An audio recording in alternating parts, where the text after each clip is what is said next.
एक ही उसका बयानिया, ये सबसे बड़ा बयानिया ये उसने बोला था जब मैं चोरों को हाथ डालूंगा ये सब इकट्ठे हो जाएंगे।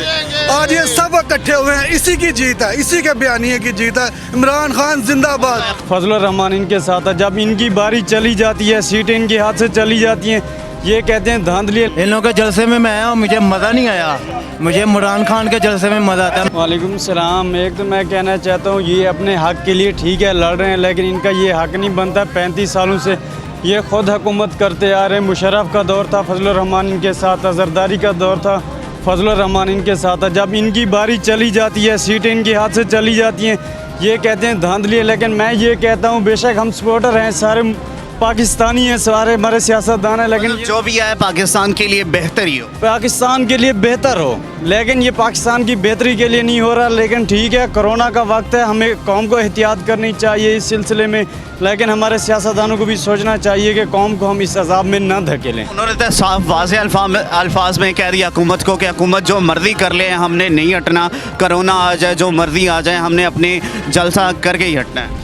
तो हुकूमत से ज़िद है या जो लोगों की सेहत के साथ खेल रहे हैं? ये लोगों की सेहत के साथ खेल रहे हैं, हुकूमत के साथ ज़िद कर रहे हैं। ये अपने सामान को बचाने के लिए निकले। अवाम के मफाद में कोई नहीं है, चाहे इमरान खान है, चाहे नवाज शरीफ है, हमारे मफाद में कोई नहीं है। अगर वो कोई नहीं आएगा, हमने फिर भी कमा के खाना है। अगर इनके पीछे आएंगे फिर भी कमा के खाना है। ये नहीं कि हमें इन लोगों ने दे देना है, कुछ नहीं देना इन लोगों ने। क्या मुतालबात है PTM के, क्या मुतालबात है? हम PTM के जलसे में नहीं आए, ठीक है। हम इमरान खान के सपोर्टर हैं और उसी को सपोर्ट करते हैं और उसी को ही करते रहेंगे। एक ही उसका बयानिया, ये सबसे बड़ा बयानिया ये उसने बोला था जब मैं चोरों को हाथ डालूंगा ये सब इकट्ठे हो जाएंगे।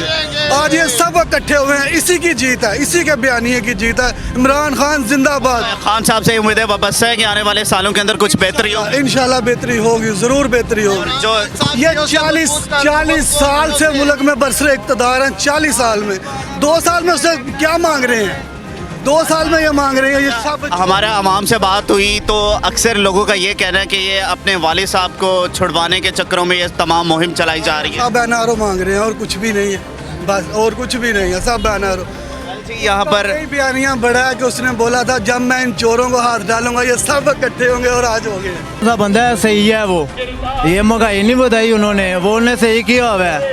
ये अपनी सब चोरी बचाने के लिए ये सब कुछ रंगबातियाँ लगा रहे हैं। इन लोगों के जलसे में मैं आया और मुझे मज़ा नहीं आया, मुझे इमरान खान के जलसे में मज़ा आता है। इधर लोग कह रहे हैं सारे बिकाऊ 300-300 रुपये लेकर आए हुए हैं, ऐसा ही है? मैं नहीं बिका हुआ, मैं बिका नहीं हुआ, मैं नहीं कभी बिका। मैं पहली दफ़ा इन लोगों के जलसे में आया हूँ, देखा हुआ मुझे इन लोगों के जलसे में कोई मज़ा नहीं आया।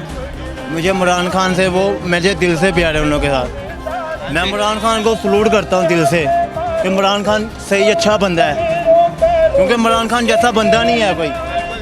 मैं इन लोगों के जलसे के बीच आके भी मैं कहता हूँ कि इमरान खान जिंदाबाद। इमरान खान ने जो भी किया है इन लोगों के लिए सबक सिखाने के लिए किया हुआ है। इन्होंने चोरी बचाने के लिए जो किया हुआ है ना, इन नाले लगालन जितने लगाने हैं इन्होंने, एंड इन्होंने जेल के अंदर ही जाना है। जी हम सिंध से आए हैं जलसे में, महंगाई के दौरान, करप्शन के दौरान खात्मे के लिए। अच्छा, आप क्या समझते हैं कि पिछली जो हुकूमतें थी वो ठीक कर रही थी? नहीं, बिल्कुल कोई नहीं। पिछले जो हुकूमतें थी, नवाज शरीफ वाले थे, ये आवाम की कमर तोड़ दी है। इतनी महंगाई कर खान साहब ने अपने आके सब डाकू लुटेरों को ख़त्म किया और है ना खूब अमन कायम किया। जो नहीं करना था वो कवर कर दिया। जो पिछली दौर को उठा के देखे, कराची के जो हालात थे वो कराची के हालात ठीक थे। आए दिन बम धमाके हो रहे थे, आए दिन सब नवाज शरीफ, ये सब नवाज शरीफ ने किए। कौन बोलता है इसने किए हैं? इसने कभी भी कुछ भी नहीं किया है, ये नवाज शरीफ के काम है। मियाँ साहब बाहर क्यों है, आते नहीं है? मियाँ नवाज शरीफ को क्यों भेजा इन्होंने? ये अगर इतने गैरतमंद है क्यों भेजा? आते नहीं है वो। क्या मुतालबात लेकर आए हैं आप? बड़ी तादाद हमें देखने को मिल रही है, और क्या मुतालबात आप? जी, मुतालबा यही है कि जो चोर हुकूमत है, जो कि अवाम के हकूक़ को पामाल कर रही है, जो कि आज़ादी राय का जो इजहार है उस पर कदगन लगा रही है, उसको इस मुल्क में हुकूमत करने का कोई हक। आप क्या समझते हैं कि किस तरीके से आज़ादी राय को रोका जा रहा है? आज़ादी इस तरह के कोई एंकर अगर बात करता है तो उसकी आवाज़ को दबा दिया जाता है हुकूमत के खिलाफ। हम कर रहे हैं, हम लोग प्रोग्राम्स करते हैं, हमें तो नहीं दबाया जाता। इनफरादी तौर पे नहीं ना, आप देखे जाके जितने बड़े बड़े सहाफ़ी हैं और जो इस्लामाबाद में सहाफ़ी अगवा हो गए थे, आपको पता है कि उसको फिर उन्हें छोड़ना पड़ा। उनका नाम क्या था जी? जो अगवा हुए अताउल्ला जान, उनको फिर उन्होंने छोड़ना पड़ा अवाम के दबाव की वजह से, लोगों की दबाव की वजह से। तो ऐसी जबर की हुकूमत जो है ये पाकिस्तान में नहीं चल सकती। इस मुल्क में अवाम रहती हैं, भेड़ बकरियाँ नहीं रहती कि आप उन पर अपने फरमान मुसल्लत करें। अवाम जिसको मुंतखब करेंगे उसी को हक है इस मुल्क में हुकूमत करने का, और किसी सेलेक्टेड को नहीं। आप दबाने को, वो तो सिंगल पर्सन है। मैं खुद आपको बता रहा हूँ कि हमें इस तरह के इश्यूज़ को फेस नहीं करना पड़ता। खान साहब जब आए उन्होंने स्पेशल पूरी कोर टीम के साथ, जर्नलिस्ट के साथ मीटिंग बैठाई उन लोगों ने, और हमें तो इस तरह का कोई फेस नहीं करना पड़ा। बड़े बड़े एंकर्स पड़े हैं, रऊफ़ क्लासरा बैठे हैं, ARY के एंकर्स हैं, समा के एंकर्स हैं, किसी की आज़ादी राय को नहीं रोका गया। सर FIA के जो चेयर मुझे लग रहा है कि आप जिस वे से बात कर रहे हैं कि जलसे को रोकने की कोशिश की गई, वो उस आज़ादी राय की बात कर रहे हैं। सर जिस तरह देखिए FIA के चेयरमैन है, उस पर जोर दिया जाता है कि आप ख्वाजा आसिफ पे गद्दारी का मुकदमा कायम करें। ये कहाँ का इंसाफ है?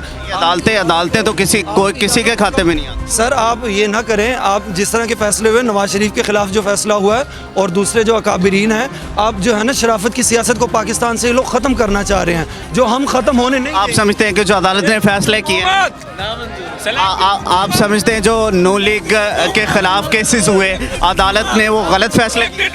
उनके ऊपर दबाव है, जज अरशद मलिक के ऊपर जो दबाव देकर उससे फैसला करवाया गया। क्या आप समझते हैं कि जज जो सारे रिकॉर्ड थे वो क्या था? वो मजाक है। सौदा हो चुका है। ये जो है ये अब आंसू न बहाएं, अवाम इनको देख चुकी है। ये इसराइल को तस्लीम करने की बातें कर रहे हैं, अवाम की लाशों पर नहीं। फजलुर रहमान साहब भी तो कश्मीर कमेटी के चेयरमैन रहे, उन्होंने क्या किया? उन्होंने UN के पार्लियामेंट में कश्मीर की आवाज़ को मुस्तहकम बयान किया। खान साहब ने भी तकरीर की थी, उन्होंने भी तो अल्फाज। सर सिर्फ लफाजी से कुछ नहीं हो सकता, इससे अच्छी तो भुट्टो ने तकरीर की थी, उसकी तकरीर के बाद कुछ नहीं हो सका। तो ये कल के पता है वो तकरीर क्यों फाड़ी गई थी और क्या था उसकी हिस्ट्री आपको पता है? आपने बोल तो दिया भुट्टो साहब ने जो किया। भुट्टो साहब कह रहे थे कि हम जो है आपके इस ऐवान के में कोई ज़रूरत नहीं है, हम अपनी तरफ से जो है आज़ादी हासिल कर सकते हैं, हमारे में ताकत है। आप इनसे बात कीजिए। जो मुल्क के ऊपर कर्जे थे वो किसने देने थे? वो हम नहीं देने थे, आवाम ने देने थे।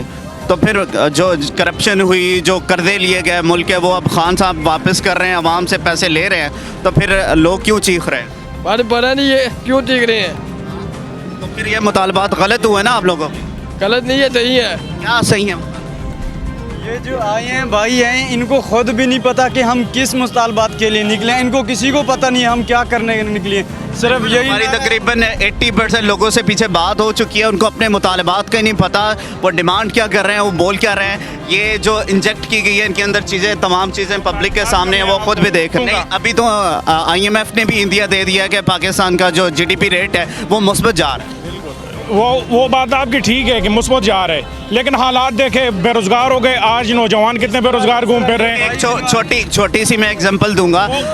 आप एक घर में रहते हैं, आप घर के सरबराह हैं, आपके वालिद साहब जो है ना कर्जे ले लेके आपका घर चला रहे थे, तो आप बड़े खुश थे कि जो है ना हालात बहुत ठीक है। आपके वालिद साहब की डेथ हो गई, अब जो है ना सारा बर्डन आपके ऊपर पड़ा है, कर्जे आपने वापस करने, आप क्या करेंगे? घर में तो कैद पड़ेगा। अच्छा, बात इस तरह है ना, अगर मियां मोहम्मद नवाज शरीफ ने कर्जा लिए $10 अरब का, 11,000 मेगावाट बिजली बनी है, मोटरवे बने, आप बताएं इसने क्या किया? हमें तो तालीम चाहिए, हमें सेहत चाहिए, हमें मोटरवे नहीं चाहिए। अच्छा, तालीम ये बताएं कि इधर पंजाब में कौन सी यूनिवर्सिटी बनी है इसके दौर में? मैं नहीं कह रहा कि खान साहब ने अच्छा किया है, जो पिछली हुकूमतें की हैं उन्होंने क्या कुछ किया? मैं आपको बता रहा हूँ, नवाज शरीफ ने 11,000 मेगावाट बिजली बनाई है, मोटरवे देखे, कितनी लोड शेडिंग थी, तमाम अवाम बताए कि जो है उनके दौर में कितनी लोड शेडिंग? 18 घंटे लोड शेडिंग थी। बिल्कुल लोड शेडिंग का सफाया किया, ख़त्म किए, बिजली आई है।